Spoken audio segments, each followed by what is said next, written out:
Ya, selamat sore buat tim pers COVID-19 Kabupaten Mimika, masyarakat Kabupaten Mimika yang kami cintai, kami banggakan. Assalamualaikum warahmatullahi wabarakatuh. Shalom, Om Swastiastu, Namo Buddhaya, dan salam kebajikan. Pertama-tama kami menyampaikan terima kasih karena atas dukungan semua masyarakat Mimika pada hari ini. Kami tim gugus tugas COVID-19 boleh melaksanakan tugas di hari ini sebagaimana rencana kami. Dan kami pun atas nama pemerintah Kabupaten Mimika bersama tim gugus tugas percepatan pengendalian COVID-19 Kabupaten Mimika, kami ingin menyampaikan selamat menunaikan ibadah puasa yang mana hari ini adalah hari pertama kita ada di bulan suci Ramadan. Semoga di hari ini, hari pertama di bulan puasa ini, kita semua selalu mendapat perlindungan dari Tuhan, kemudian selalu dilimpahkan berkat dari Tuhan. Bapak Ibu sekalian, pada kesempatan sore hari ini, saya bersama tim gugus tugas COVID-19 yang selama ini ada di lapangan. Kalau beberapa waktu lalu, saya coba menghadirkan teman-teman dari tim penyelidikan epidemiologi, tetapi di hari ini saya mendatangkan perwakilan dari dua tim, yaitu tim karantina yang langsung dikomandani oleh Bapak Kepala Bidang Kesehatan Masyarakat berada sebelah kanan saya, Bapak Marcelino Mamiao SKM. Selamat sore Pak Kabid Kesmas. Apa kabar sore hari ini? Puji Tuhan. Baik. Puji Tuhan, luar biasa kita bisa bertemu. Dan di sebelah Pak Kabid Kesmas ada Dr. Satria. Sesuai namanya, sebenarnya Dr. Satria ini adalah tim tangguh yang sejak bulan Januari sebelum ada kasus COVID-19 di Kabupaten Mimika itu sudah melakukan upaya-upaya pencegahan di pintu-pintu masuk kota Timika, baik di bandara maupun di pelabuhan laut. Selamat sore Dr. Satria. Dr. Satria adalah salah satu tenaga kesehatan dari kantor karantina pelabuhan kelas 3 Biak yang ditugaskan di Timika. Tapi sebenarnya profil singkat daripada Dr. Satria ini pernah melaksanakan tugas di distrik Mimika Barat Tengah di Utar. Pada saat itu adalah merupakan tim Nusantara Sehat angkatan keempat yang pertama kali ditempatkan oleh Menteri Kesehatan di Kabupaten Mimika. Bagaimana kabar hari ini, Dr. Satria? Alhamdulillah sehat. Sehat. Selamat menjalankan ibadah puasa. Semoga di hari berikutnya puasanya tetap berjalan lancar, begitu ya, tetap sehat, masih semangat. Kemudian di sebelah Dr. Satria ada Pak Kris Dwiantoko. Beliau adalah Kepala Seksi Penyihatan Lingkungan dan beliau ini adalah salah satu tim yang juga menjaga pintu-pintu masuk kota Timika, baik di bandara udara maupun di pelabuhan. Selamat sore Pak Kris. Selamat sore Pak. Hari ini sehat? Puji Tuhan sehat. Bagaimana semprotannya? Lancar saja. Oke, terima kasih. Itu tadi kalau tim karantina. Kemudian di sebelah kiri saya ada dua ibu yang sebenarnya juga di balik tim gugus tugas ini bekerja juga di lapangan untuk melakukan dekontaminasi. Kalau kita lihat sejak tanggal 26 Maret lalu, semua orang melakukan dekontaminasi di tempat-tempat umum, di jalan, dan di berbagai tempat. Sebenarnya yang memimpin itu secara langsung adalah Ibu Mary. Ibu Mary, selamat sore. Selamat sore Bapak. Masih sehat? Puji Tuhan Pak. Ya, saya dulu samping Ibu Mary ini, saya sedikit rasa aman karena mereka ini yang sering melakukan dekontaminasi terhadap benda-benda yang terkontaminasi. Ya, kemudian di sebelah kiri, paling kiri Ibu Mary adalah Ibu Yani, yang sehari-hari juga bekerja sebagai penanggung jawab promosi kesehatan. Kemudian termasuk juga program UKK, Upaya Kesehatan Kerja. Selamat sore Bu Yani. Selamat sore. Apa kabar hari ini? Puji Tuhan baik. Oke, setiap hari Bu Yani ini juga yang sebenarnya mengkoordinir tim pers. Tim pers yang selalu menyampaikan informasi kepada masyarakat di Kabupaten Mimika. Jadi ini profil singkat para narasumber 5 orang ini, bapak-bapak dan ibu-ibu yang sebenarnya ada di balik layar bagaimana informasi biasa kami sampaikan kepada masyarakat. Yang pertama saya ingin mendengar cerita dari Pak Kabidkesmas. Kira-kira bagaimana nih mekanisme kerja daripada tim karantina yang setiap hari pesawat landing, pesawat berangkat, kemudian kapal yang akan masuk, kapal yang akan keluar, bagaimana pengaturan tim di sana? Silakan Pak Kabidkesmas, Pak Marcelino. Baik, terima kasih. Selamat sore untuk kita semua. Selamat sore. Terkait dengan kegiatan karantina pelabuhan laut dengan darat udara. Sebelum lockdown, kami melakukan kegiatan di Pelabuhan Pomako.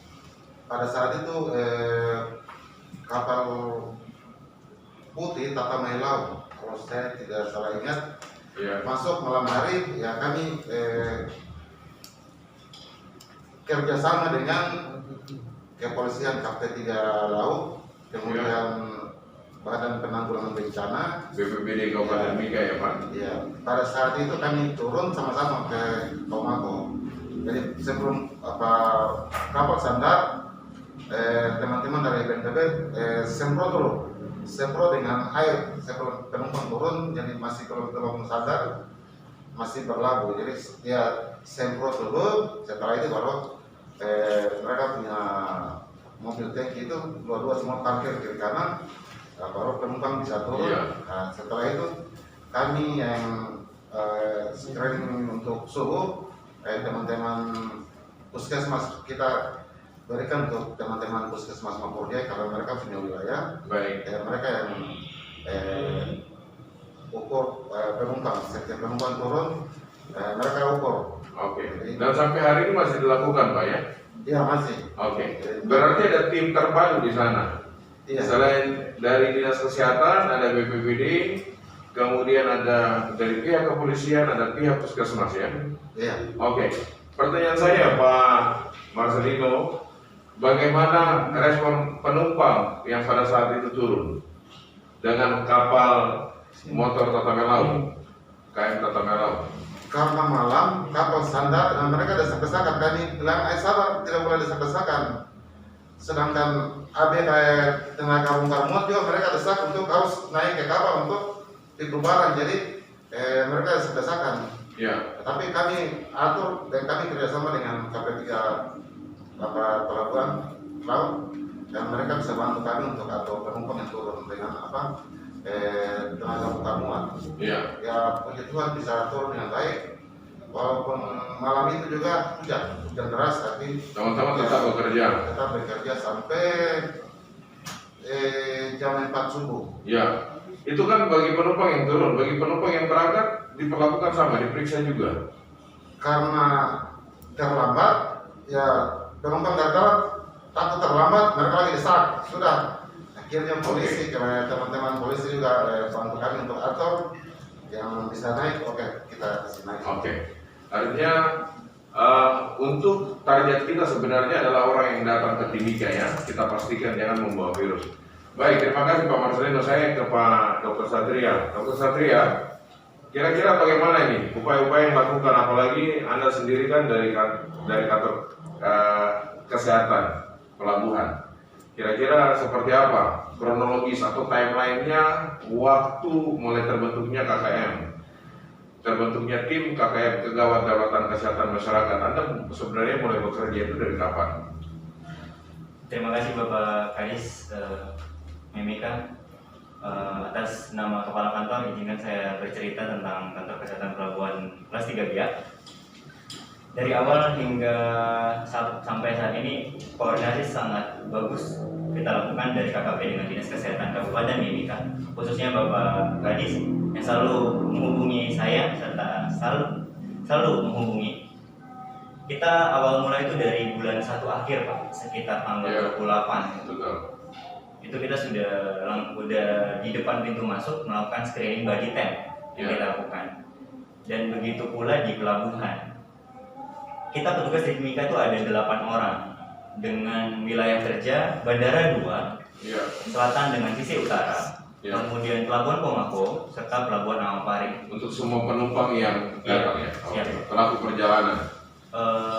Di masuknya virus COVID-19 yang di Indonesia merebak di Jakarta sampai menuju ke Timika hingga kita bergabung, berkoordinasi bersama, bekerja solid bersama sampai dengan saat ini. Proses yang kita lakukan sama seperti standar operasional yang kita lakukan.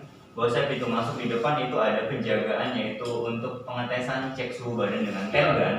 Kemudian setelah itu sama yang seperti kita lakukan apabila kita menemukan keluhan di antara pasien dengan suhu badan yang tinggi di atas 38 derajat Celcius, maka itu akan kita melakukan screening form yang diberikan yang dikoordinasikan dengan tim PSC ke kita. Oleh karena itu apabila PSC 119 Public Safety Center. Oleh karena itu apabila kita sudah menemukan maka kita serahkan form tadi itu ke pihak PSC-nya, kemudian kita tim surveillance dari Bapak yang melakukan itu. Iya. Dr. Satria, ini kan sebelum lockdown itu kan penumpang masih datang, lebih kurang ada 1.000 tuh yang mondar-mandir di Bandara Moses Kilangin. Kira-kira berapa banyak itu bisa ketangkap waktu itu? Dari akhir Januari sampai diberlakukannya pembatasan penerbangan dan pelabuhan laut. Siap Bapak. Pada saat waktu itu memang sulit ya Pak ya. Kita memang sedikit, tugasnya cuma berdua. Itu yang saya perlu kesahkan ke Bapak pada waktu itu, sehingga kita bergabung sampai dengan saat ini. Dan alhamdulillah terima kasih. Waktu itu pada saat itu kita tidak menemukan gejala, kemudian tidak menemukan suhu badan yang tinggi di atas 38 derajat Celcius. Pada saat kita bergabung, kita semakin lebih optimis dan lebih kuat, sehingga kita banyak menemukan suhu badan mungkin yang ada di atas 37,5, artinya supaya bis ke atas. Kemudian memang tidak ada 38, dan kemudian kita menemukan beberapa gejala di antara penumpang yang datang, baik di utara ataupun di selatan. Dan itu terjadi pada kita semua tim gugus COVID di Bandara. Baik.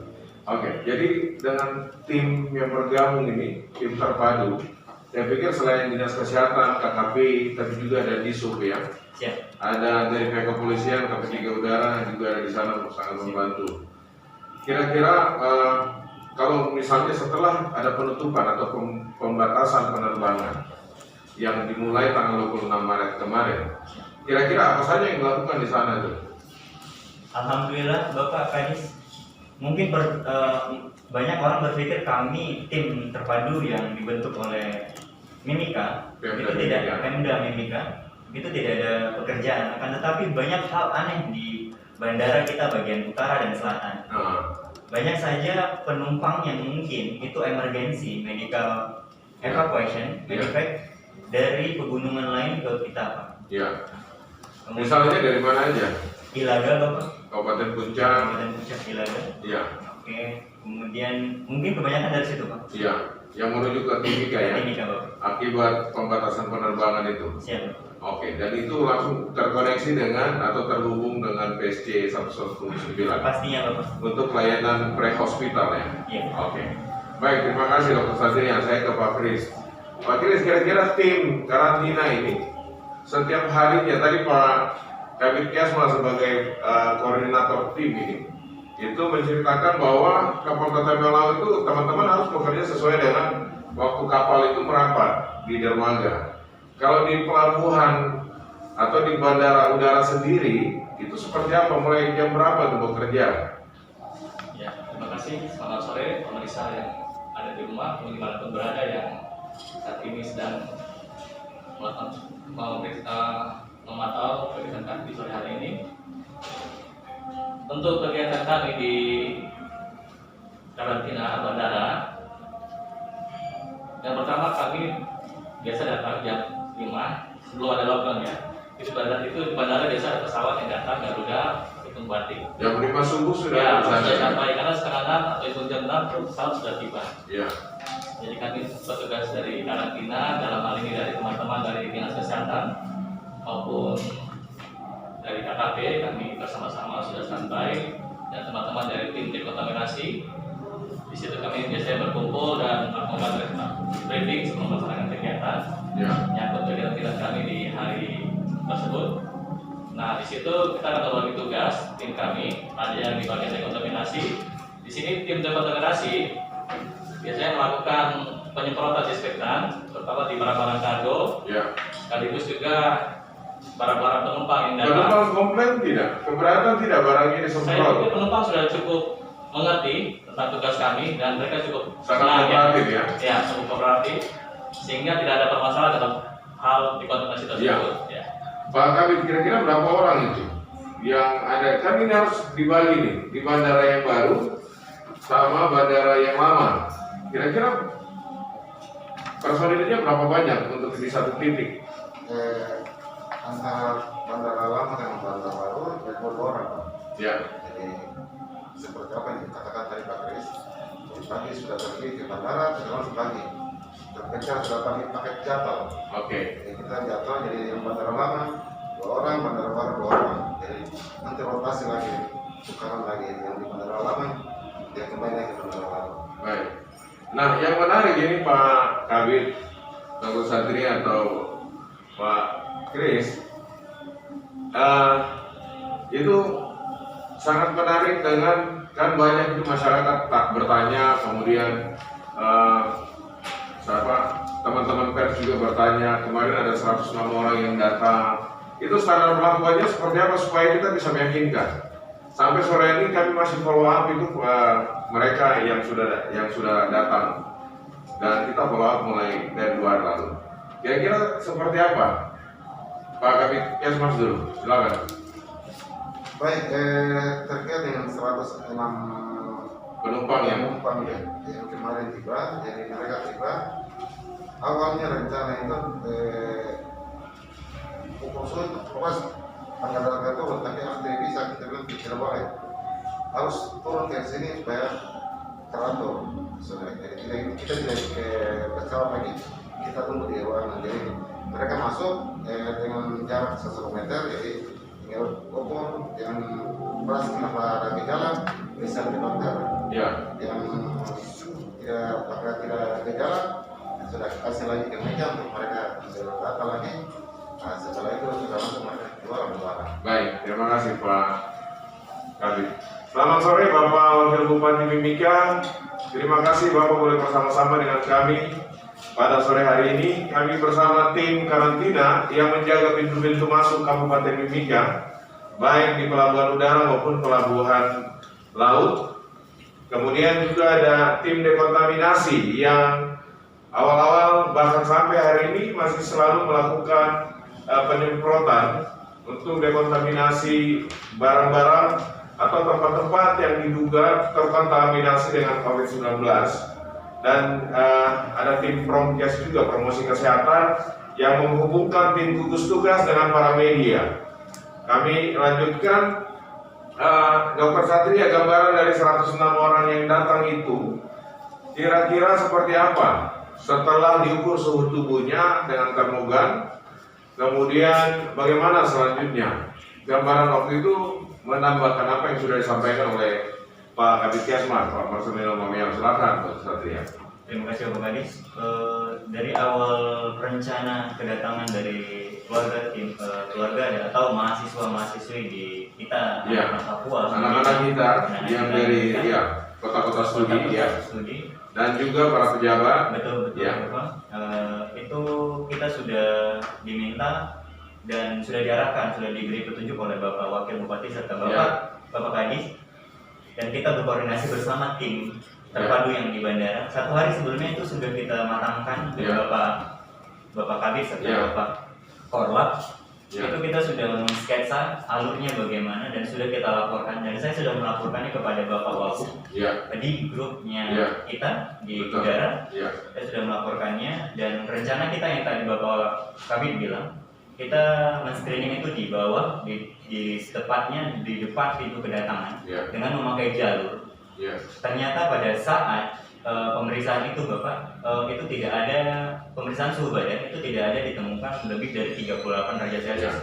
Malah rentang dari jarak temnya itu adalah suhu badannya 36, Oke. sampai 36,4. Apalagi mereka sudah mengantongi surat pemeriksaan kesehatan di tempat sebelumnya ya. Sudah Bapak. Ya, ini untuk meyakinkan warga Mimika bahwa Pemda Mimika menyiapkan protokol bahwa yang 106 yang kemarin masuk itu sudah ada protokolnya yang diatur, apalagi tim terpadu ini bekerja.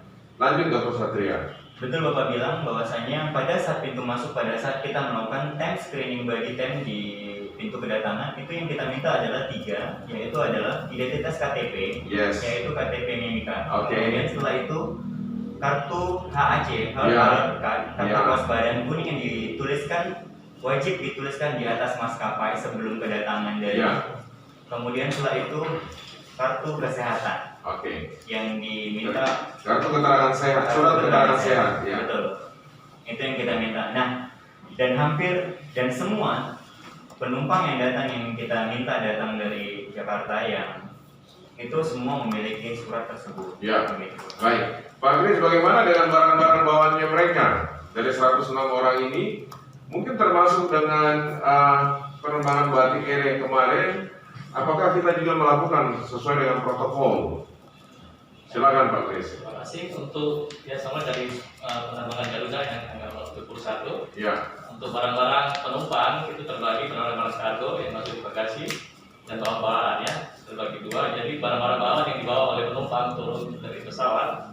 Jadi sebelum turun dari bis itu barang-barang sudah diletakkan di pintu masuk kedatangan. Dan kemudian teman-teman dari tim dekontaminasi melaksanakan kegiatan penyemprotan disinfektan sebelum penumpang keluar. Jadi barang-barang itu sebelum dibawa oleh penumpang dilakukan dekontaminasi. Terus barang-barang yang juga ada di bagasi, di kargo itu juga dilakukan penyemprotan disinfektan. Ya. Untuk batik sendiri tanggal yang kemarin ya, Ya. itu ada 17 penumpang. Ya. Itu pun juga demikian. Diukur suhu tubuh ya. Ya, untuk Termogan. ya termogan, jadi penumpang ada 17. Ada tim kami yang melakukan pengukuran dengan termogan. Dari hasil pengukuran kami memang tidak ada. Semua Ya, suhu normal di bawah. tubuh ya normal ya. Normal. Oke. Ya. Ini sekaligus bisa menjawab keraguan masyarakat Mimika. Oke. Nah, yang menarik di sini ketika transmisi lokal sudah terjadi, artinya sama kondisinya dengan Jakarta, dengan Makassar, dengan Surabaya. Kira-kira menurut teman-teman yang setiap hari ada di pelabuhan laut, pelabuhan udara, iya ya. Nah, kalau penerbangan ini kita buka bagaimana? Silakan, Pak Kabit Kesmas, Pak Marcelino Mobian, silakan. Pak, bukan pertanyaan dulu. Ya, kan protokolnya jalan nih. Penumpang yang masuk itu sudah harus mengantongi pertama surat kesehatan, surat pernyataan sehat dari kota asal. Itu. Kemudian ada KTP Mimika. Yang ketiga ada kartu HAC, pasti akan melewati itu petugas karantina di bandara udara sebelumnya. Nah, kalau misalnya ini kan benar-benar kalau misalnya lockdown, tapi ada kebutuhan-kebutuhan lain penumpang yang memang misalnya ada duga yang harus pulang ataupun ada contoh asistensi dari Kemenkes yang datang ke sini, kira-kira memungkinkan nggak penerbangan ini dibuka tapi secara dibuka dengan cara mengatur jadwalnya secara reguler? Apakah sebulan sekali kah ataukah 2 minggu sekali? Silakan. Menurut teman-teman yang di bagian bandar udara dan pelabuhan laut, silakan. Baik, terima kasih. Pak ini saya pikir ini sementara ini transmisi lokal ini nanti dia harus meningkat. Jadi menurut saya penerbangan ini sementara jangan buka dulu. Oke. Mungkin Pak Wakil Bupati harus dengar, Pak Bupati. Saya pikir ini kalau Pak Bupati buka penerbangan, berarti nanti kami bakal peluru. Baik. Terima kasih. Kalau Dr. Satria? Ya Bapak Kadis, saya sudah mengucapkan kepada Bapak Wakil Bupati Ya. pada saat kita rapat, kita tenaga medis yang ada di Mimika itu Ya. sangat sedih atau menyayangkan kalau itu terjadi. Baik. Kita bukan tidak sanggup di depan pintu masuk negara, akan tapi kita berpikir di dalam wilayah Mimika ini sudah berapa yang sudah terjangkit dan tenaga medis kita sudah berapa. Baik. Jadi intinya yang mau dikatakan bahwa untuk sementara tutup dulu lah. Jangan dulu lah Pak. Begitu ya? Begitu Pak Kris? Ya, saya sependapat dengan Pak Kabit dan Oke. Pak Satria. Baik. Nah, yang belum kita dengar ceritanya adalah bagaimana di Pelabuhan Amamapare, Polsek. Ini kan teman-teman dari KKP juga melakukan fungsi ini. Supaya penjelasan ini kepada publik, kepada semua kita orang di Mimika, kita tahu bahwa pekerjaan yang tim gugus lakukan ini komprehensif. Kemudian terintegrasi, berkesinambungan. Silakan Dr. Satria. Terima kasih Bapak Kadis. Kalau di Amamapare mungkin saya ada 1 kali 2 kali menginjak di Amamapare untuk melakukan screening per ABK yang Ya. datang dari luar negeri. Kapal itu kan tidak bersandar sebelum kita melakukan pemeriksaan Ya. dan bendera itu tidak akan turun sebelum kita melakukan pemeriksaan. Kemarin contohnya pada saat Korea datang, warga negara Korea, Cina juga ada ABK-nya Bapak. Itu dilakukan pemeriksaan oleh tim kita dan hasilnya adalah tidak ada suhu di atas. Kemudian pada saat pemeriksaan fisik Ya. keluar dari kita inspeksi dari atas rambut sampai ujung kaki itu baik. Ya. Pada saat pemeriksaan fisik auskultasi itu juga baik, tidak ada keluhan batuk, semuanya tidak ada. Ya. Akan tetapi walaupun mereka baik-baik saja tidak ada keluhan, kita memang tidak mengizinkan. Dari awal kita sudah memiliki peraturan, dari imigrasi juga sudah memiliki undang-undang bahwasanya mereka tidak boleh turun sama sekali. Oke. Tapi tetap kita melakukan pengawasan. Jadi sampai hari ini kapal apapun yang masuk di Pelabuhan Amamapare harus mengikuti protokol. Wajib Bapak. Dengan situasi wabah seperti ini, mereka tetap ada di atas kapal. Wajib Bapak. Oke, terima kasih Dr. Satria. Saya mengajak Bapak Ibu sekalian untuk bisa menyimak juga cerita dari tim dekontaminasi dan promosi kesehatan. Saya mungkin mulai dari Ibu Yani selaku penanggung jawab untuk promosi kesehatan, informasi sosial, mobilisasi informasi ini ke media, ke masyarakat lewat tim pers. Kira-kira seperti apa ini awal bekerjanya? Silakan. Baik, terima kasih Pak Kadis. Untuk promosi kesehatan ini kami difasilitasi untuk menyediakan media cetak himbauan tentang pencegahan penyakit coronavirus ini dan tetap pesan-pesan kesehatan mengenai tentang cuci tangan itu Ya. yang lebih penting dan cara etika badut yang baik yang benar dan kita melakukan kita mengikuti tim dari pemerintah daerah untuk melakukan sosialisasi kepada distrik Distrik mana saja Bu? distrik barat, Mimika Barat Jauh? barat jauh, Ya. tengah Ya. dan barat tengah, barat Ya. jauh ya. Artinya yang Ibu mau katakan bahwa sebenarnya penyebaran informasi terkait dengan coronavirus 19 ini tidak hanya berfokus di kota, tapi juga di wilayah-wilayah pesisir ya, Siap, begitu ya. iya siap. Kira-kira cara penyampaian informasinya melalui media apa saja? Kita melakukan informasi kesehatan kepada masyarakat di distrik-distrik itu dengan sosialisasi tentang penyakit COVID ini dan difasilitasi dengan brosur dan baliho Ya. dengan spanduk-spanduk. Oke. Bagaimana respon masyarakat waktu mendengar bahwa sebenarnya ada wabah yang mendunia ini? Kira-kira seperti apa Bu Yani? Tanggapan respon masyarakat yang ada di wilayah pesisir? Tanggapan dari mereka, masyarakat di distrik-distrik itu, mereka juga sangat ketakutan dan tidak berkeberatan untuk Tetap tinggal di kampung. tinggal di kampung dan mereka juga lockdown untuk tidak menerima masyarakat yang turun ke distrik, Oke. walaupun distrik naik. Kalau sekarang kalau kepala distrik yang turun bawa masyarakat ada keberatan kan tidak? Atau petugas puskesmas misalnya, respon masyarakat bagaimana Ibu? itu yang perlu, yang sangat penting sekali baru bisa mereka mengejutkan. Oke. Kalau tidak penting, mereka Iya. tetap tinggal dan tidak bisa untuk Baik, artinya masyarakat tetap selektif ya. tetap selektif. Untuk semua orang, masyarakat punya komitmen untuk tetap tinggal di kampung, tidak perlu ke Timika, begitu ya. Iya.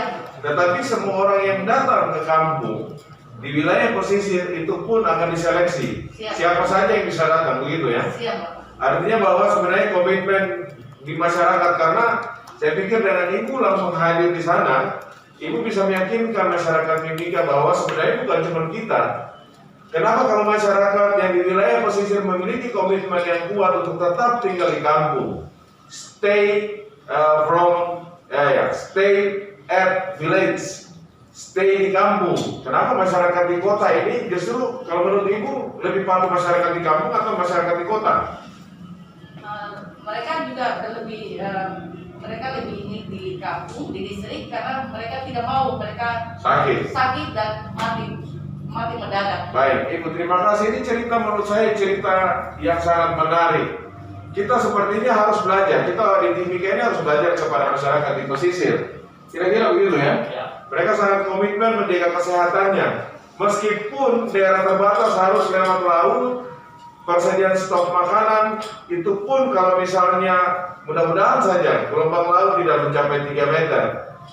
Sementara kita yang di dalam kota yang setiap pagi pemerintah Kabupaten Mika masih memberikan kesempatan untuk berbelanja, mencukupi, terus stok pangannya masih ada, tapi kita tidak patuh. Masyarakat di kampung itu jauh lebih patuh berarti, Ibu. Iya, Bapak. Mereka patuh karena mereka juga berkeberatan dan tidak mau dan takut tentang penyakit ini. Baik, terima kasih Ibu. Selanjutnya Ibu Mary, ini sangat menarik juga.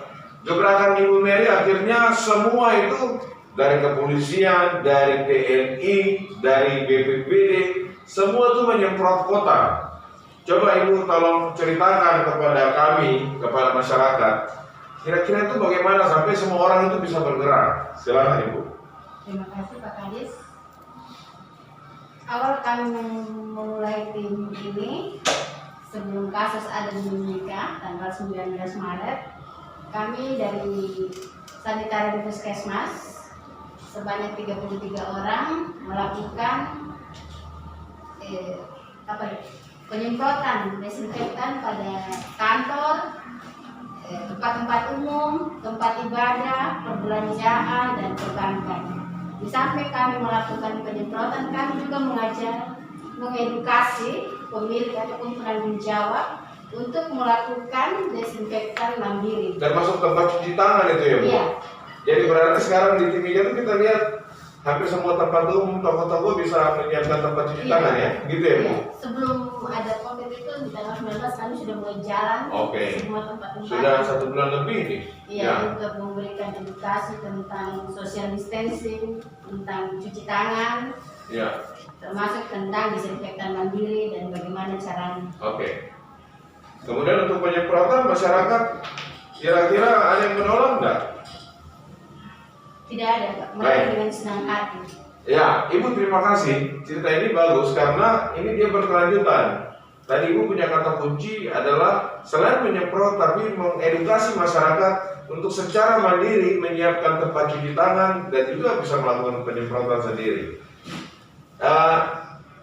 Kira-kira trik-trik apa yang Ibu lakukan atau trik apa yang dibuat sampai masyarakat begitu percayanya untuk bisa ini kita harus lakukan secara mandiri?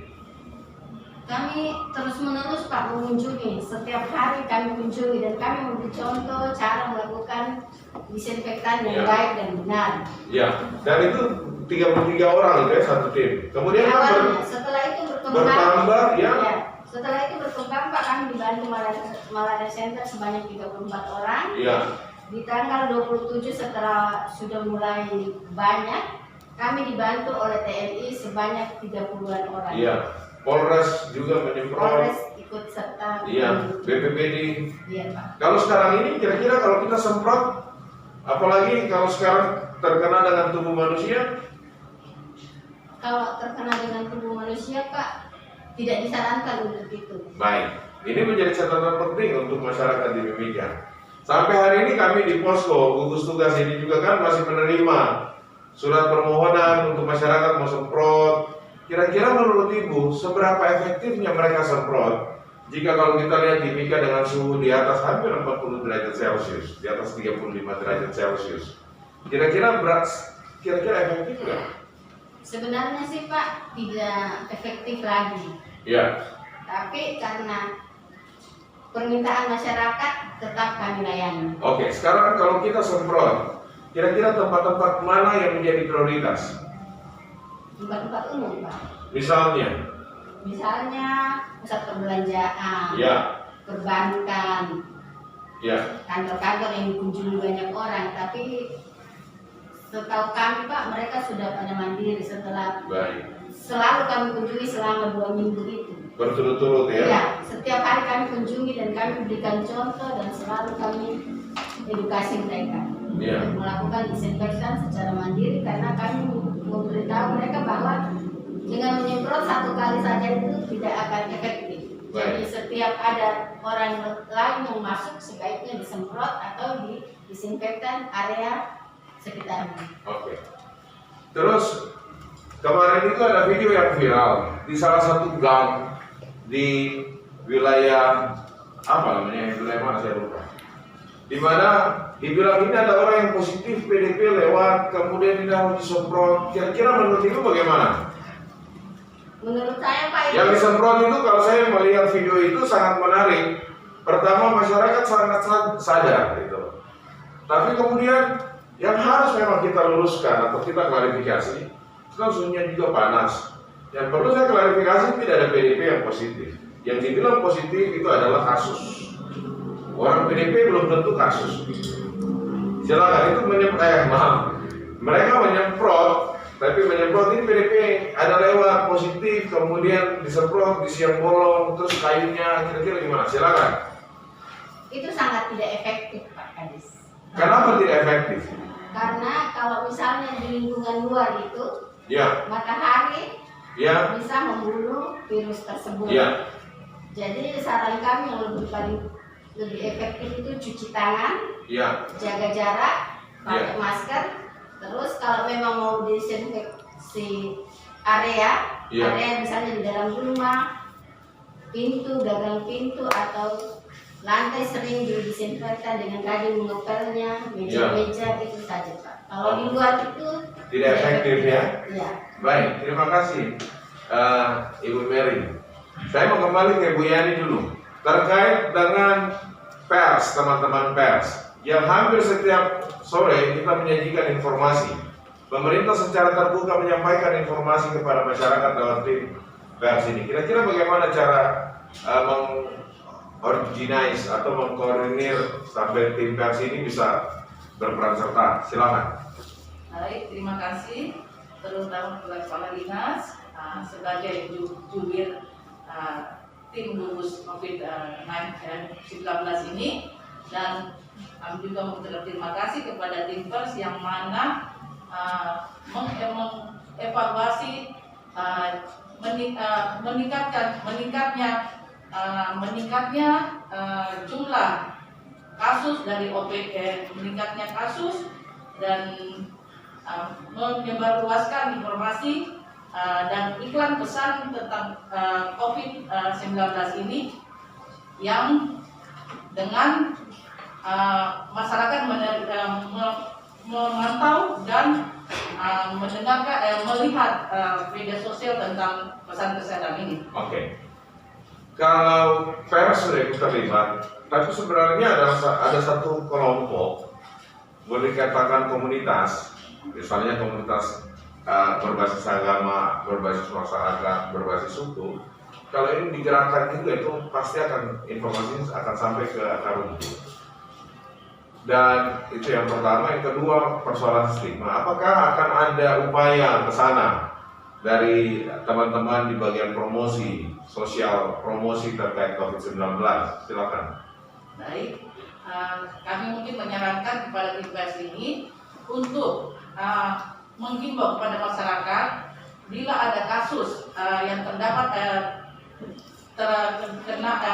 terpapar dengan kasus COVID ini, kami mohon dari pers juga walaupun memberikan iklan kepada masyarakat dan memberikan pesan perkembangan dari meningkatnya atau kasus ini, kami mohon untuk memberikan informasi tentang jangan untuk menstigma atau tentang kasus ini, tentang pasien yang terkena, agar menghimbau mereka menghimbau kepada masyarakat agar jangan stigma ini akan terhadap masyarakat ini. Baik, jadi pesannya harus tetap stigma kita bicarakan ya, dan memang fakta di lapangan masih banyak yang terstigma. Sebenarnya video yang kemarin itu juga stigma gitu, dan juga diskriminasi. Ibu Mary, saya mau tanya dulu, ini supaya pencampuran larutan untuk dekontaminasi itu betul-betul bisa diketahui oleh masyarakat, kira-kira secara sederhana itu yang bisa didapati, kemudian bisa dibuat secara mandiri oleh masyarakat Mimika di rumah, kira-kira bagaimana caranya? Silakan.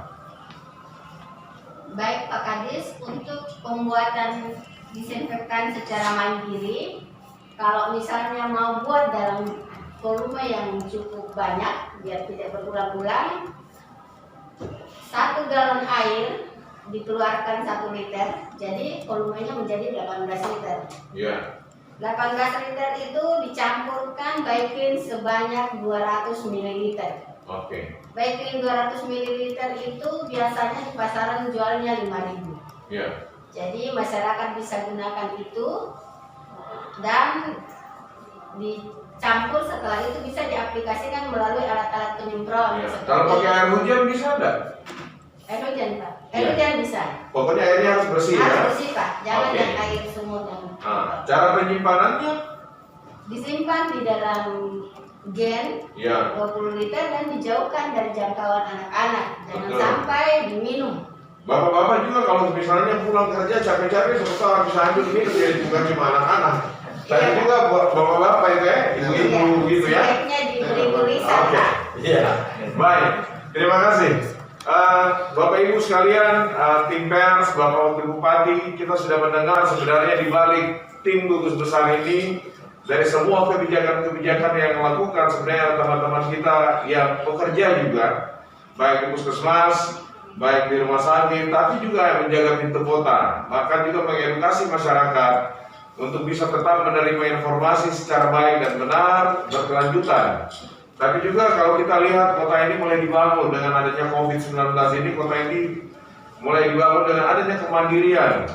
Nah, kami senang sekali karena Bapak Bupati, Bapak Wakil Bupati mengawasi ini, langsung memberikan arahan. Nah, saya mau bertanya kepada ke-5 teman-teman saya yang selalu ada di lapangan, hampir setiap hari. Kita hari Minggu pun kita kerja ya, kita lupa tanggal, kita lupa hari. Dan itu hampir sering setiap hari ini hari apa ya? Nah, kalau melihat aktivitas kota di pagi hari, kasus PDP, ODP, OTG, kasus positif, kasus yang dinyatakan positif COVID. Pemerintah sudah menunjukkan komitmen. Teman-teman setiap hari bekerja di lapangan, teman-teman di rumah sakit bekerja, di puskesmas bekerja. Kira-kira Anda melihat kota ini, apa yang Anda mau katakan buat masyarakat? Pak Kris, silakan. Saya ingin mengatakan kepada masyarakat agar lebih sadar, terutama bisa menjaga ruang hidup bersih dan sehat, ya.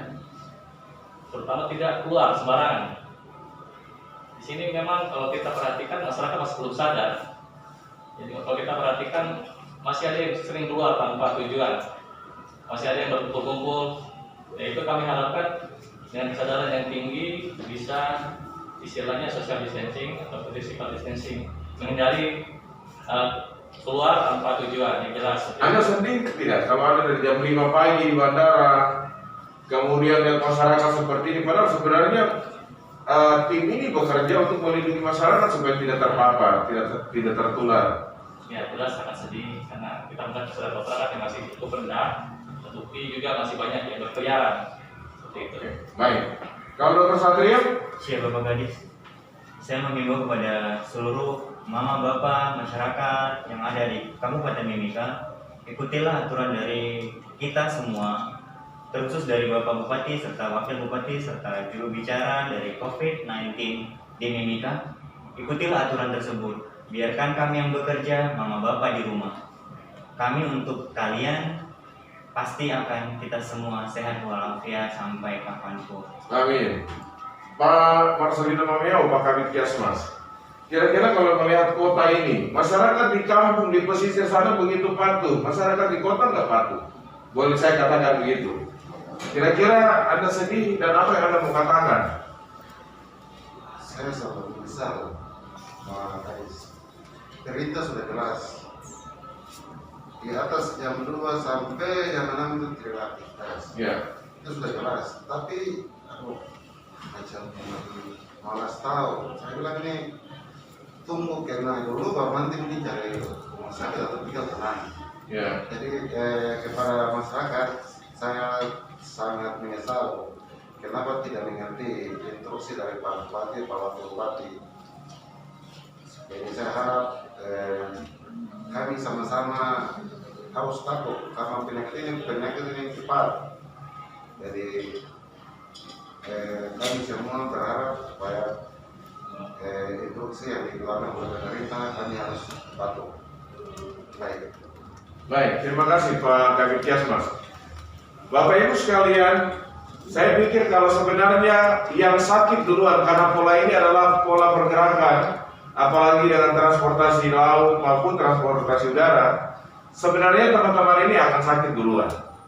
Tapi mereka tetap melaksanakan tugas, menggunakan masker, mencuci tangan. Puji Tuhan, alhamdulillah sampai hari ini sudah lebih dari 1 bulan mereka di pelabuhan laut, di pelabuhan udara dan masih sehat ya? Tetap sehat. Oke.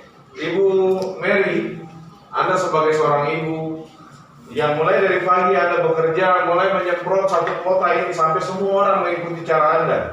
Kira-kira Anda melihat kota ini ketika masyarakat tidak patuh, apa yang Anda mau katakan?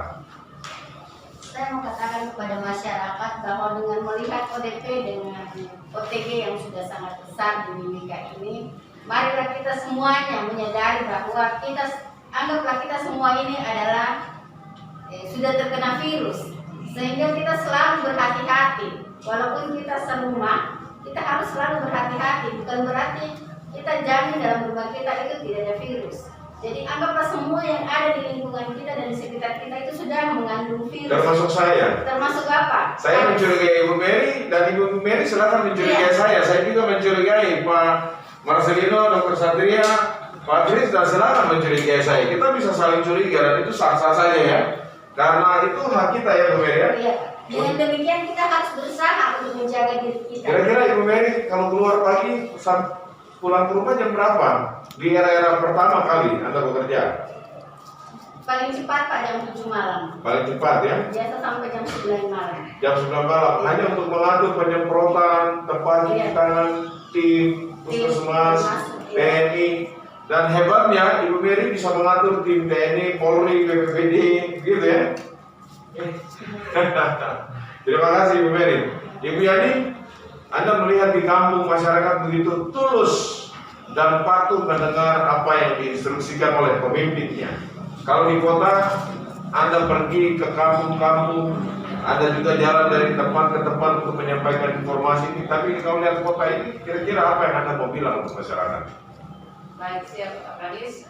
Saya menekankan kepada masyarakat, seluruh masyarakat yang ada di Kota Timika ini, saya mohon agar lebih fokus untuk tentang penyakit ini dan lebih ditekankan kepada untuk mencuci tangan, selalu mencuci tangan untuk membunuh, mengeluarkan virus dari tangan kita sebelum kita melakukan dan selalu saja kita melakukan cuci tangan untuk menjaga kesehatan kita dan menjaga jarak dan tetap tinggal di rumah.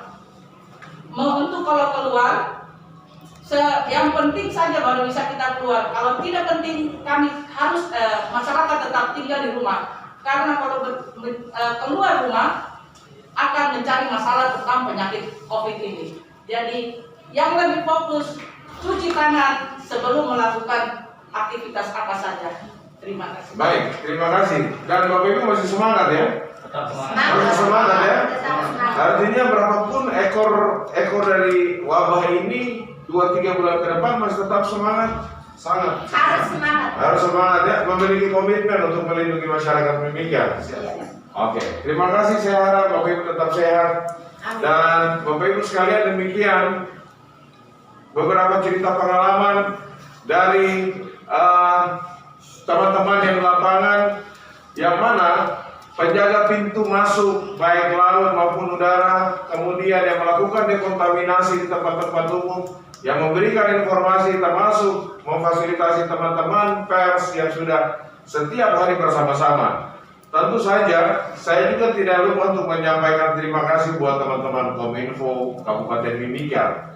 Karena hampir setiap saat, kapan saja, ketika ada video conference, ketika ada press release, ketika ada acara-acara yang harus dihadiri oleh Bupati, Wakil Bupati, dan seluruh pejabat, selalu Kominfo setia. Kominfo masih semangat? Semangat ya? Tim pers masih semangat ya? Saya yakin masih semangat. Bapak Ibu sekalian, penduduk Kabupaten Mimika yang kami cintai, kami banggakan, dan juga Bapak Wakil Bupati yang selalu bersama-sama dengan kami tetap berharap dukungan masyarakat terhadap apa yang sudah diarahkan, diatur oleh pemerintah untuk sama-sama kita berkomitmen bagaimana kita bisa secara cepat mengembalikan situasi kondisi ini supaya COVID-19 dapat kita atasi di Kabupaten Mimika.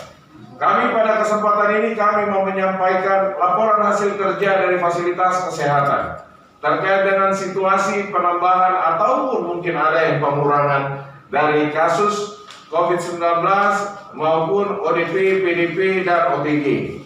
Berdasarkan laporan yang dihimpun oleh tim gugus tugas COVID-19 Kabupaten Mimika, hari ini tidak ada yang dinyatakan positif. Oleh karena kami masih menunggu laporan hasil pemeriksaan dari Jayapura, tim gugus provinsi Papua. Namun untuk PDP, pasien dalam pengawasan, hari ini ada 3 pasien baru yang dilaporkan dari Rumah Sakit Tembagapura, RSUD Mimika, dan RSMM, masing-masing 1 kasus. Namun di hari ini juga dinyatakan 10 orang PDP yang dinyatakan sehat dan selesai dalam masa pengawasan. Sehingga secara keseluruhan total PDP di hari ini berjumlah 50 orang. Sementara untuk pasien yang sudah terinfeksi atau dinyatakan positif COVID-19 berjumlah sampai sore ini 33 orang, di mana RSUD Mimika merawat 13 orang, jadi masih sama dengan hari kemarin.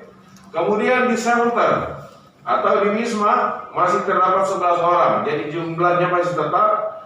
Rumah Sakit Tembagapura berjumlah 9 orang. Kemudian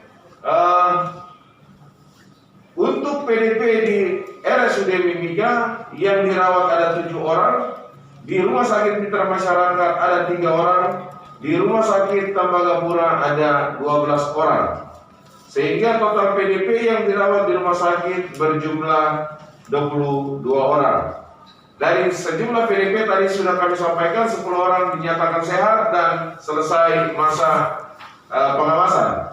Sementara untuk ODP atau orang dalam pemantauan, dilaporkan bahwa ditemukan 16 atau ditetapkan 16 orang sebagai orang dalam pemantauan, yaitu dari Rumah Sakit Mitra Masyarakat ada 4 orang, dari RSUD Mimika ada 3 orang, Rumah Sakit Kasih Herlina 1 orang, dan berdasarkan hasil kontak tracing berjumlah 8 orang. Sehingga sampai sore hari ini jumlah PDP kita berjumlah jumlah 213 orang. Mestinya sebenarnya ada jumlah 223 orang, tetapi di hari ini juga ada 10 orang yang dinyatakan sehat dan selesai dalam masa pemantauan. Sehingga total ODP kita adalah 213 orang.